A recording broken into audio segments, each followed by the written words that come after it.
करण्यासाठी पांडुरंगाला वंदन करूया। महायोग पीठे तटे भीमरथ्या वरपुंडलिकाय दातु मुनींद्रे समागच्छ तिष्ठन्तमानंदकंदम परब्रह्मलिंगम भजे पांडुरंगम। त्या पंढरीनाथाला वंदन करतो। 3 ते 4 महिन्यापूर्वी माझा डावा गुडघा एवढा दुखत होता की वारी होईल की नाही शंका वाटत होती, पण हिम्मत करून गेलो। दिवे घाट चढताना एवढा त्रास होता, दोन्ही पाय दुखायला लागले होते। चढताना कसं रे चढलो, पण उतरताना मी येईल की नाही परत ही शंका होती। पण आम्ही पंढरपूर हे इथे अनुभवतो, तो जो आनंद मिळतो तो खूप वेगळा आहे, खूप वेगळा आहे। त्यात पाणी येतं, एवढं येतं, कारण त्याची दानं द्यायला देवा, त्याचं विसरणं व्हावा हे म्हटलं होतं। कसा राहिला विटेवरी उभा कसा राहिला पंढरीच्या कुणी पाहिला उभा कसा राहिला विटेवरी उभा कसा राहिला।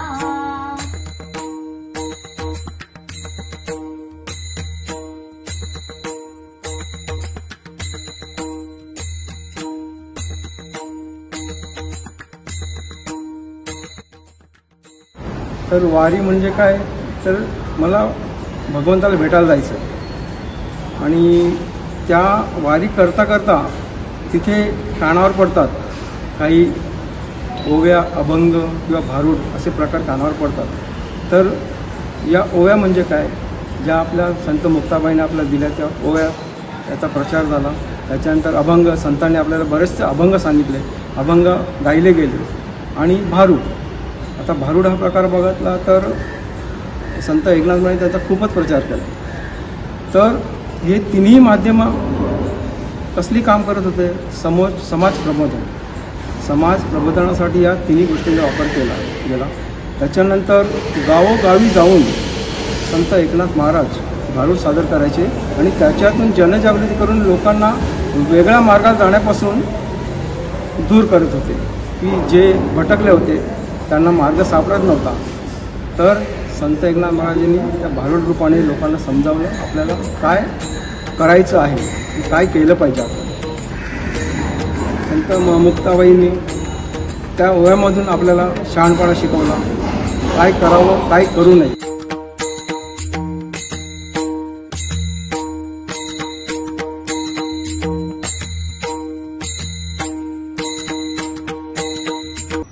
भजन आणि कीर्तन मराठी विषय होता माझा, तर त्याची पण आवड होती, त्याच्यातून पण मी भजन कीर्तन मला हे तेव्हापासून थोडंसं कळालेलं। पण जेव्हा मी आई वडिलांकडे होती तेव्हा माझ्याकडे पण सांगितल्याप्रमाणे असं हे नव्हतं, म्हणजे वातावरण वारकरीचं नव्हतं, पण देवादेवाचं वातावरण भरपूर होतं। पण इथे नंतर लग्न केल्यानंतर आता त्या सासूबाई जास्त म्हणजे वारी किंवा विठ्ठल वगैरे ते जास्त हे झालं, तर माझ्या पण याच्यामध्ये कधी मुखी असं ना। पण आश्चर्याची गोष्ट अशी की मी पण सकाळी उठले की म्हणजे वैतागले ना की चिडण्याची वृत्ती नाही। अरे संसार संसार जसा तवा चुल्यावर आधी हाताला चटके मग मिळते भाकर, म्हणजे नवऱ्याला पण अक्षरशः कधी कधी असं बोलावं लागतं, कधी वैतागायचं नाही तर अशा याच्यातून सादर व्हायचं। चिडायची वृत्ती नाही, म्हणजे जी रागवण्याची चिडण्याची भावना आहे ना त्या विठ्ठलाच्या अधीन तल्लीन होऊन विसरून जातो आपण। ती रागवण्याची भावना, दुःखाची भावना ती अचानक विसरत गेले मी। आणि मग खरोखर वाटायला गेलं की नाही खरंच नामस्मरण करणं, विठ्ठल विठ्ठल विठ्ठल बोलणं, कधी कधी खूप म्हणजे स्ट्रेस येतो वगैरे, तर सासूबाई सांगायच्या की विठ्ठल विठ्ठल विठ्ठल जोरजोरात बोलत राहा, टाळ्या वाजवत राहा। आणि खरोखर त्याचा अनुभव वेगळा यायला लागला की नाही खरंच म्हणजे देवाचं नामस्मरण करत राहतो ना तर आपण राग, मुलांवरचा राग किंवा चिडचिडपणा किंवा स्ट्रेस, म्हणजे पहिल्या सुरुवातीला खूप म्हणजे आजारीपणा वगैरे खूप वाढलेला, पण नंतर खूप बंद झाला तो अक्षरशः। आणि आता सहज म्हणजे नाही ना बरं, म्हणजे असं काय वाटलं चला विठ्ठलाच्या मंदिरात जाऊन बसा, विठ्ठलाच्या इथे अधीन व्हा, अशी वृत्ती खरोखर आहे की त्या विठ्ठलाला बघितलं ना तरी वाटतं। एक आता म्हणजे रोज आता सध्या याचेच दिवस चालू आहेत वारीकरींचे वगैरे, तर असं हे झालेलं की सतत म्हणजे वातावरण सध्या तेच चालू आहे। आठवड्याभरात माझी मुलगी, मी, सासूबाई ओवी बोलणं, गवळणी शोधणं, त्या बोलणं, पाठ करणं. मग त्याच्यामध्येच आता हे चालू आहे. आता काल परवापासून आम्ही चालू आहे. तर माझे माहेर पंढरीचे आहे भीमेच्या तीरी, आहे भीमेच्या तीरी.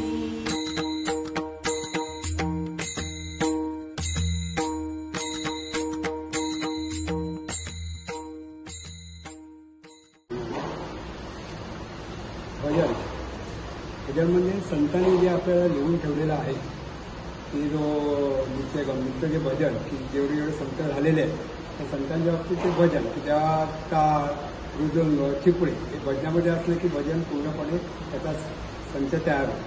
आणि हे संतांनी जे दाखवून दिले, ज्या रचलेले आहे त्या रचनेवरती आपण भजन केलेलं आहे. ते सगळ्या संतांचं आहे याच्यामध्ये. हे भजनाला आपण महत्व आहे. आता कुठलाही कार्यक्रम असला, कुठलंही चांगलं कार्य असलं की आपलं हे भजनाचा आपण कार्यक्रम ठेवतो. तसंच कीर्तनाचं पण असतं.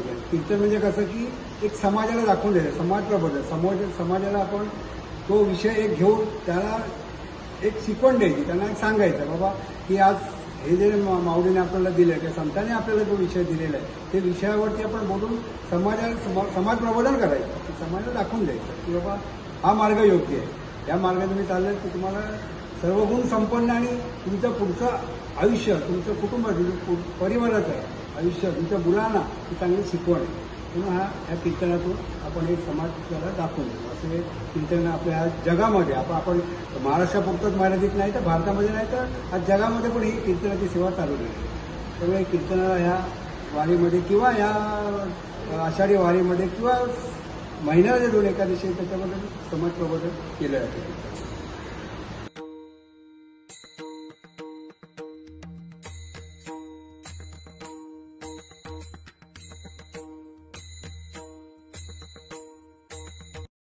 आणि संतांनी ते सांगून ठेवले अभंगातून. त्यांनी त्याच्यामुळे ही परंपरा चालू राहिली.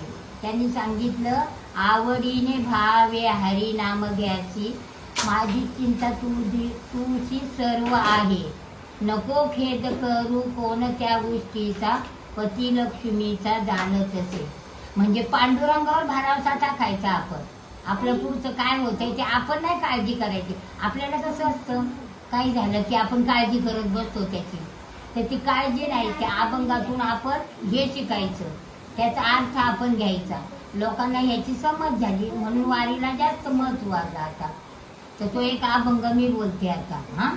आवडीने भावे हरी नाम घेसी, तुझी चिंता त्यासी सर्व आहे, नको खेद करू कोण त्या गोष्टीचा, पती लक्ष्मीचा जाणत असे, नको खेद करू कोण त्या गोष्टीचा, जैसी स्थिती आहे तैशा परी राये, कौतुक ते पाहे संचिताचे, नको खेद करू कोण त्या गोष्टीचा. जय हरी.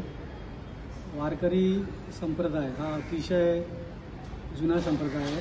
सनातन धर्मामध्ये या संप्रदायाला खूप महात्म्य आहे. आणि हा वारी हा जो प्रकार आहे हा अतिशय पुराण काळापासून चाललेला आहे. म्हणजे अगदी भगवान शंकरांनी पंढरपुरामध्ये देवाची वारी केलेली आहे असा पुराणामध्ये उल्लेख आहे. आणि अर्थातच श्री परमेश्वर पांडुरंग हे जे स्थायिक झालेले आहेत पंढरपुरामध्ये, त्यांचं वास्तव्य आहे, तेव्हापासून ही वारी सुरू झालेली आहे. आणि त्यानंतर जे आपले जगद्गुरू संत तुकाराम महाराज असतील, माऊली ज्ञानेश्वर महाराज असतील, संत नामदेव महाराज असतील, यांनी या वारीची जी पुढे परंपरा चालू ठेवली ती अगदी आजतागायत चालू आहे. म्हणजे जवळजवळ 350 वर्षाहून अधिक या वारीचा कालावधी आहे. आणि आज अगदी आपण ऑटोमेशनमध्ये किंवा इंटेलिजन्समध्ये जरी गेलो तरी ही वारीचा प्रभाव कमी झालेला नाही. आजही आपण पाहतो की तेवढ्याच भक्तिभावाने आणि तेवढ्याच जोमाने अगदी लहान मुलांपासून जवळजवळ 90 ते 100 वर्षांच्या वयोवृद्ध भाविकांपर्यंत असे सर्व थरातील लोक आजही वारी करतात आणि त्या वारीचा आनंद मिळतात. वारी देवशयनी एकादशीला तिचा समारोप होतो आणि असं म्हटलं जातं की देवशयनी एकादशीला पांडुरंग निद्रावस्थेत जातात आणि त्यानंतर ही वारीचा जो कालावधी असतो आषाढीचा तो 4 महिने चालतो. त्यानंतर कार्तिकी एकादशीला देव पुन्हा जागे होतात आणि जो हा कालावधी असतो त्याला आपण पावित्र्य मास असं म्हणतो. वारकरी संप्रदायामध्ये जे आपले माळकरी लोक आहेत त्यामध्ये प्रामुख्याने सकाळपासून जर आपण पाहिलं त्यांची जी दिनचर्या असते, सकाळी उठलं तर त्यांचे काकडा होतो, त्याच्यानंतर दिवसभर माळ जपण्याची माळकरी जे असतात ते माळ जपतात. 108 माळांचे रामनामाचा अखंड त्यांचा जप चालू असतो. त्यानंतर जर आपण मंदिरातले कार्यक्रम पाहिले तर नंतर आपले प्रवचन असतात, भजन असतं, रात्री कीर्तनाची सेवा होते. असे वेगवेगळे कार्यक्रम दिवसभर ना फक्त आषाढीच्या वेळेलाच की बाकी एकादशी असेल किंवा इतरही काही धार्मिक कार्यक्रम असतील असे संपूर्ण दिवसभर आपले सर्व भाविक या कार्यक्रमामध्ये तल्लीन झालेले असतात. आपल्याला पाहू शकतो आपण की आत्ता हा जो अध्यात्माकडे जो वेढा चाललेला आहे लोकांचा तो अतिशय वाढलेला आहे. कोणालाही सांगायला लागत नाही की तू आज वारीला जा किंवा तू जाऊ नको, असं आपल्या मनातनं किंवा देवाच्या जसं म्हणतात की मनात असेल तर आपली पावले आपोआप तिकडे निघून जातात. आज आमच्या कोपरी गावातही सखाराम महाराज इंदोरे आमचे जे महाराज आहेत ते जवळजवळ 30 ते 35 वर्ष झाले आमचे जे भाविक असतात त्यांना दरवर्षी वारीला घेऊन जातात. आजही आमची कालच बस गेलेली आहे, ते 3 दिवसाची त्यांची वारी आहे.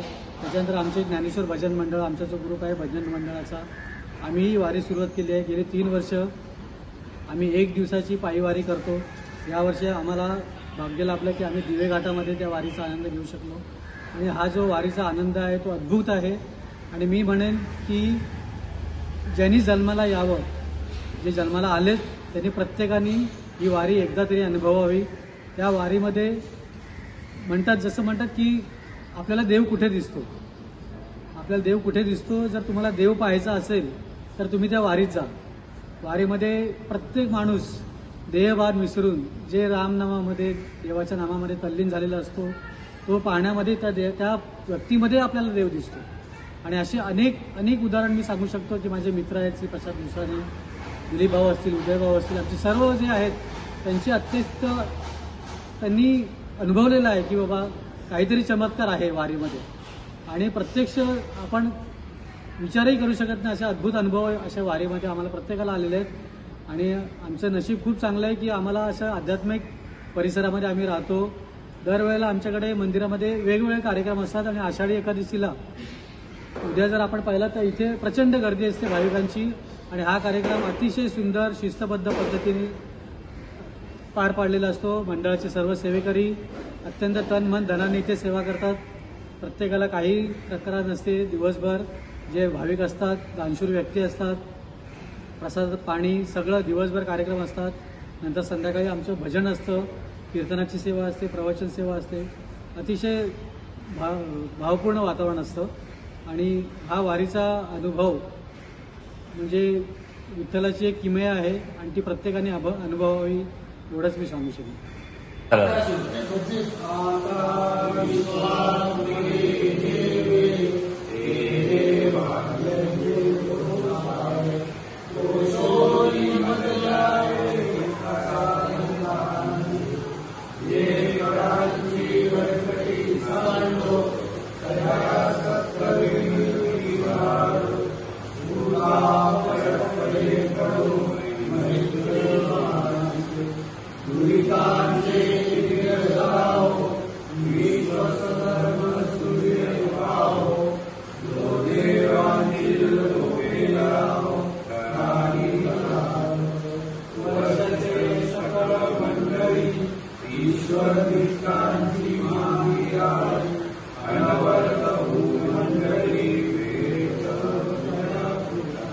कदा कल्पवृक्षे